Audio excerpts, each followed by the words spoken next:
Hey there everyone, I'm Ashley Bullington and you're watching The Campfire. It's our new Inside High School sports show. We break down districts from around the metroplex. Today we're doing 3A, 4A, and the private school ranks.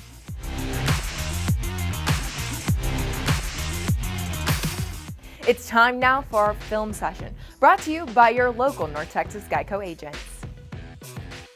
When talking about 3A, you have to start in Division I and the Grandview Zebras. They are back-to-back state champions, and the quarterback of those two teams, Dane Jinchik, returns for his senior year. The Zebras are an experienced team behind Jinchik and 6'7" lineman Demetrius Crownover, and are the front runner for the three-peat. Other 3A teams to look out for in the area are Brock in Division I and Gunter in Division II. In 4A, Argyle will have to replace quarterback Bo Hogaboom, but whoever steps up will have a terrific main target in Cole Kirkpatrick, along with tight end Jasper Lott and offensive lineman Jack Tucker. The Eagles will be a favorite to go for a 4A title. Kennedale will continue their run attack, and defensively, safety J.D. Coffey is a national name that will help lock down the opponent's passing game. In the private school ranks, you'll find Parish Episcopal looking to repeat behind SMU commit Preston Stone. The senior quarterback threw for 3,200 yards and 37 touchdowns, while running for over 800 yards and 11 more touchdowns. Pass is up. Caught by the Evan Green. Fort Worth All Saints has a big quarterback as well in senior Hampton Fay. He will have the Brockermeyer twins, Tommy and James, up front to allow him time to throw. Look for John Paul II to make another run at the state title game. And Liberty Christian's quarterback Daniel Greek should also make some noise behind center. One interesting note, defending Division II champion TC Cedar Hill is no longer playing in TAPS and will play a national schedule. Shadur Sanders, Dion's son, will get to show off his quarterback skills on a national platform. We turn our focus now to players, where the North Texas Honda dealers recognize players on the rise, those players who are destined to help their team to victory. Fort Worth All Saints offensive lineman Tommy Brockermeyer. Brockermeyer is ranked one of the best in the 2021 class. Overall, as 247 has him as the fourth best player in the nation, number one offensive lineman and number one in Texas. He was out in 2019 but will be back in full force this coming season. Preston Stone is a dual-threat quarterback for the reigning TAP state champions. Parish Episcopal's offensive leader has over 9,730 career passing yards and averages over 260 yards per game. Stone is committed to SMU. Kennedale is looking to make waves this season and will need safety J.D. Coffey to have a big year. Coffey has almost 200 career tackles, 14 interceptions, and almost 6 tackles per game.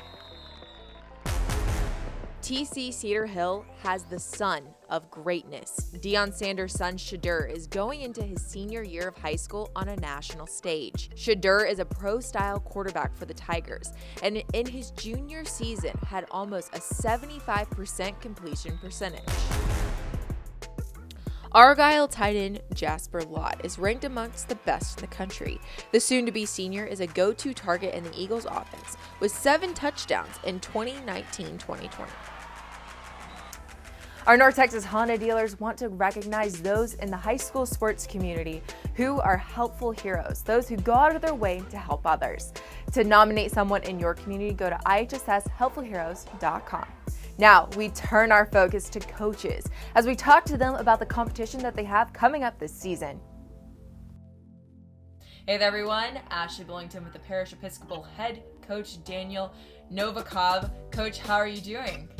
I'm doing great. I'm trying to survive right now, so hanging in there.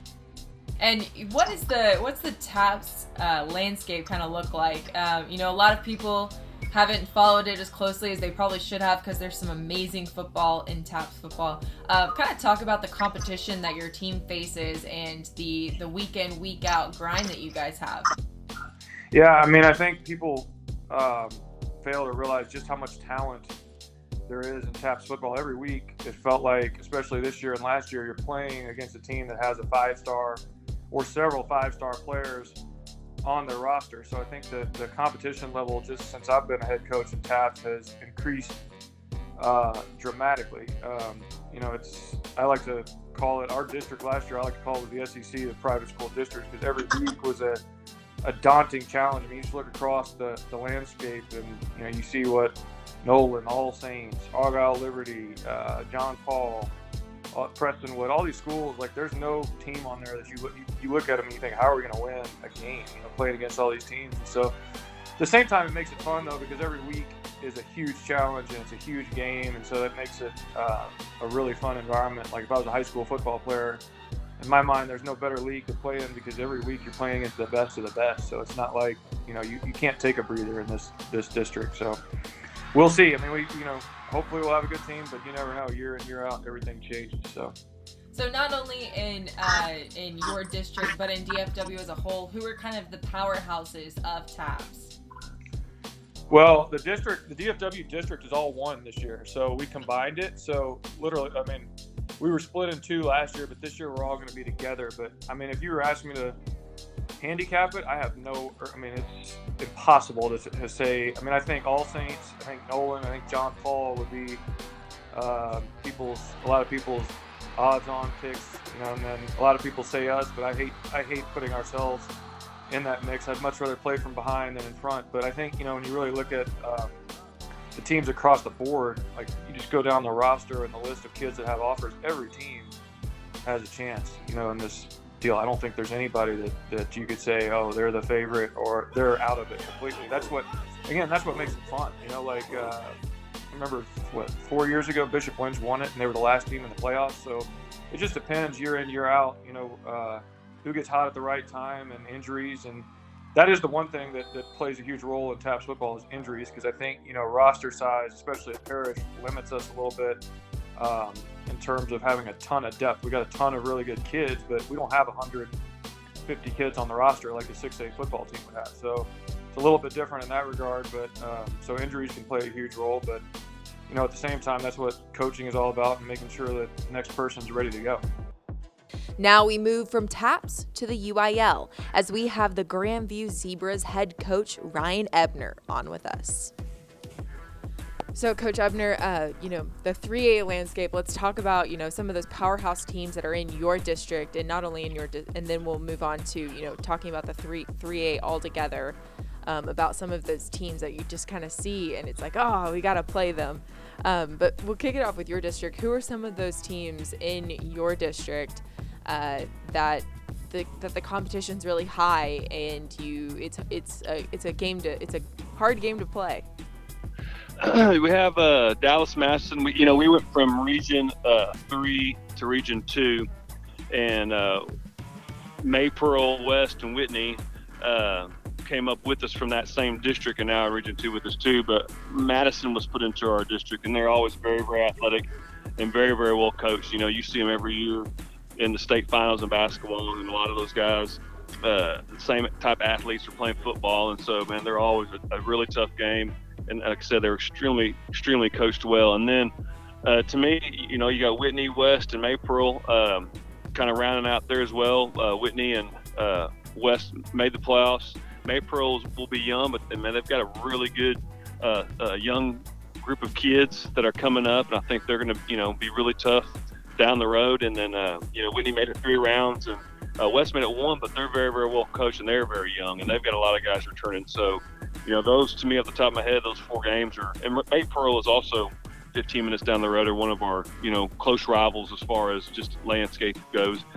And, those are the games that, the kids know who you're playing, and, you're going to have to, play a certain way and make sure you get things done. And we always preach, never worry about the name of the jersey.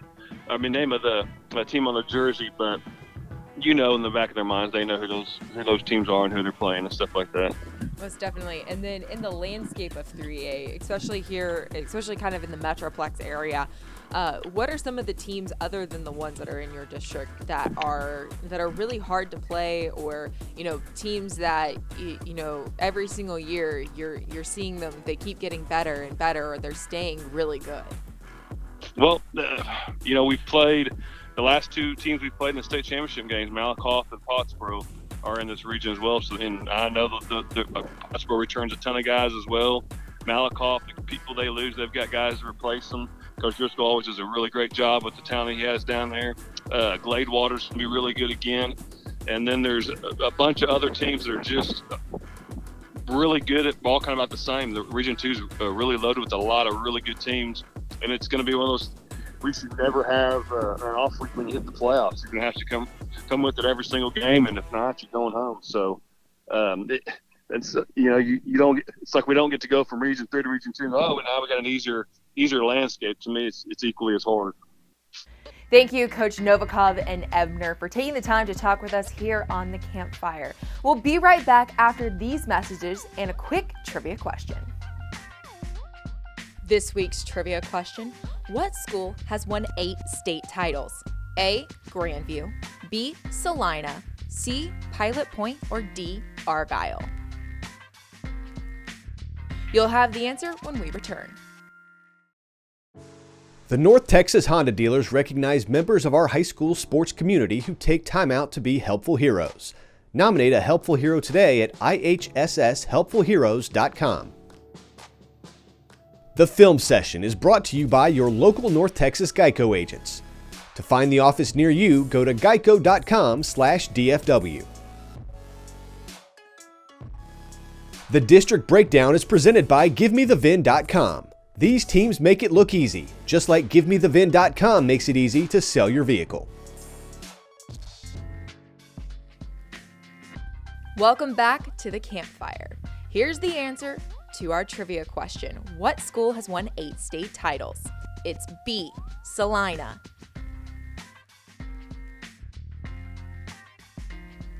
How many of y'all actually got that trivia question right? Let us know in the comments. Now, let's take a look at our district breakdown presented by GiveMeTheVIN.com. We have our Inside High School Sports Insider, Ryan Harris, to talk more about 3A, 4A, and the private school ranks. Ryan, over to you.